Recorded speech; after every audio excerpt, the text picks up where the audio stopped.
台東有一個西班牙籍的旁船教練，佇咧當地成立一間旁船學校。今仔日嘛舉辦頭一屆的旁船比賽，是吸引上百位選手來參加。國小選手甲教練合力，剎着旁船搬過三關海關的第一道路，航向大海。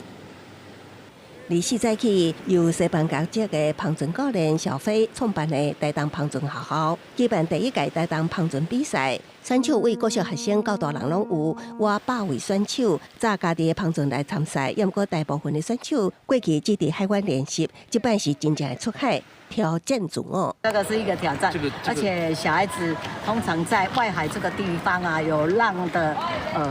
也是一種航行的一個技巧，就是讓他們有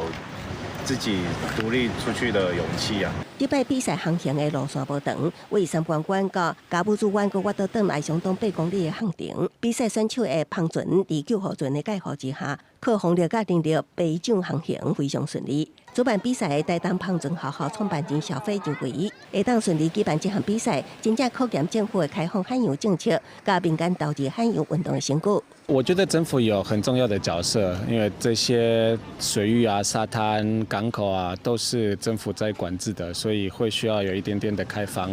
才可以做的。台東旁船學校創辦人小飛講，有這擺成功的經驗，考慮明年擴大舉辦，讓更較儕人會當到台東從事海洋運動。記者綜合報道。